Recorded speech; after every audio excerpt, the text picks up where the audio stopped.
नेपाल की दर्दनाक तस्वीरें कलेजा चीर रही हैं। हालात बेहद खराब है। दृश्य ऐसे जो कमजोर दिल वाले इंसान देख नहीं पाए।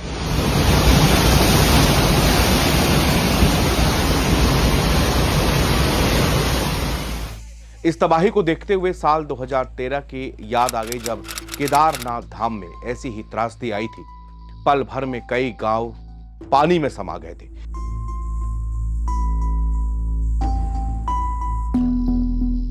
कई महीनों तक लाशें मिलती रहीं, कई लोग लापता हो गए। ऐसी तबाही जिसने हजारों लोगों की जान ले ली और लाखों लोग बेघर हो गए। हूबहू वही तस्वीर जो आज नेपाल की है।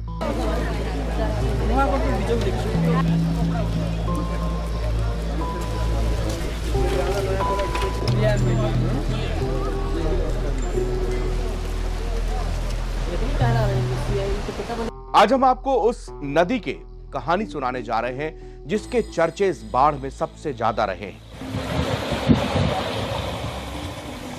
नदी के बहुत सारी बातें कही जा रही हैं। नदी के विकराल स्वरूप पर भी लोग अलग अलग बातें और चर्चा कर रहे हैं। त्रिशूली नदी का इतिहास जितना पौराणिक और आध्यात्मिक रूप से गहरा है, उसका वर्तमान भौगोलिक स्वरूप उतना ही संवेदनशील और विनाशकारी साबित रहा है। अगस्त 2026 में नेपाल और चीन तिब्बत सीमा पार से आई भीषण अचानक बाढ़ ने इस नदी के रौद्र रूप को एक बार फिर दुनिया के सामने ला दिया है। इसका आध्यात्मिक और वैज्ञानिक दोनों कारण और इसकी भौगोलिक स्थिति आपको समझाते हैं।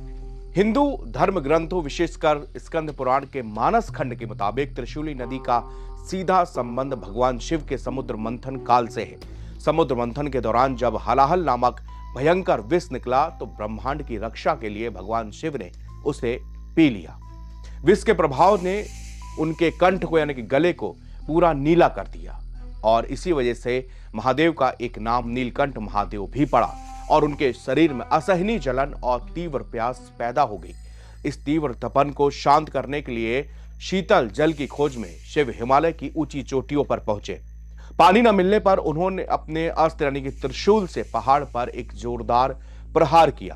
त्रिशूल के प्रहार से चट्टान फटी और वहां से पानी की 3 पवित्र धाराएं फूट गईं। इन धाराओं से वहां पर एक विशाल झील बनी जिसे आज गोसाई कुंड झील कहा जाता है।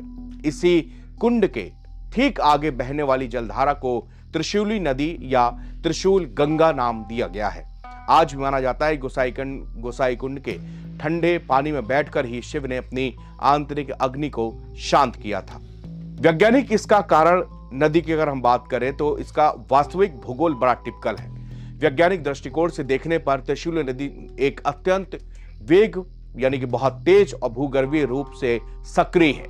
विज्ञान के मुताबिक इस नदी का मुख्य स्रोत केवल गोसाई कुंड नहीं बल्कि इसका 60% से अधिक जल भराव क्षेत्र तिब्बत और पिंकू कांगड़ी जो कि लाटेंग हिमाल क्षेत्र है, ग्लेशियर एरिया है। तिब्बत से आने वाली 2 प्रमुख नदियां जैसे कि केरुंग खोला और लंदे खोला, ये नेपाल चीन सीमा पर रसुआवड़ी के पास में आपस में मिलती है और यहीं से मुख्य त्रिशूली नदी का निर्माण होता है। आगे चलकर गोसाई कुंड से आगे आने वाली त्रिशूली खोला भी इसमें समाहित हो जाती है। यह नदी बेहद संकीर्ण घाटियों और ढलानों से होकर बहती है। इसका मुख्य टेक्टोनिक प्लेट्स भूकंपीय क्षेत्र के ऊपर है, जिसके इसके आसपास के पहाड़ बेहद कच्चे और हमेशा लैंडस्लाइड यानी कि भूस्खलन के प्रति बेहद संवेदनशील है।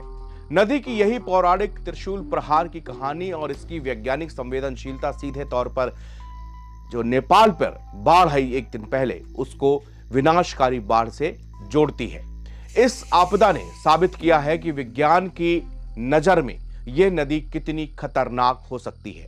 बात करते हैं ये ग्लेशियरों का ढहना। इस पर वैज्ञानिकों की शुरुआती अनुमानों के मुताबिक तिब्बत की बिल्कुल ऊंचाई वाले चोटी वाले क्षेत्र यानी कि लेंदे खोला में एक बहुत बड़ा बर्फ और चट्टान का पहाड़ ग्लेशियर अचानक ढहा। इस मलबे ने एक प्राकृतिक बांध बनाया जो कुछ ही देर बाद टूट गया।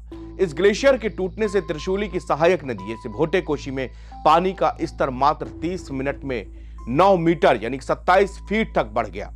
चश्मदीदों के मुताबिक ऐसा लगा जैसे 100 मीटर ऊंची पानी और कीचड़ की कंक्रीट जैसी दीवार पहाड़ों से नीचे आ रही हो। यह घटना पौराणिक कथा के त्रिशूल के प्रहार जैसी, अचानक पानी फूटने जैसी तीव्र और अप्रत्याशित थी, लेकिन इस बार यह पूरी तरह से कुदरत का कहर था। तिमुरे और बेत्रावती में भारी तबाही। बाढ़ ने तिब्बत सीमा पर स्थित तिमुरे बाजार और ऐतिहासिक और धार्मिक स्थल बेत्रावती, जो कि उत्तर गया भी कहते हैं, को पूरी तरह तहस नहस कर दिया। बेत्रावती, जहां पर हिंदू अपने पूर्वजों का पिंडदान करते हैं और कई पवित्र मंदिर हैं, वह इलाका मलबे और कीचड़ से पट गया। इस आपदा में नेपाल में सैकड़ों लोगों की मौत हो गई। वहीं 1300 से अधिक लोग, जिसमें से कई विदेशी पर्यटक भी शामिल है, वो अभी भी लापता है। नेपाल चीन व्यापार का मुख्य रणनीतिक मार्ग काठमांडू और केरुंग हाईवे और करीब 42 किलोमीटर सड़क पूरी तरह से बह चुकी है। त्रिशूली नदी आगे चलकर नेपाल की नारायणी नदी में मिल जाती है। जब यह नदी सीमा पार करके भारत के बिहार में प्रवेश करती है तो इसे गंडक नदी के नाम से जाना जाता है।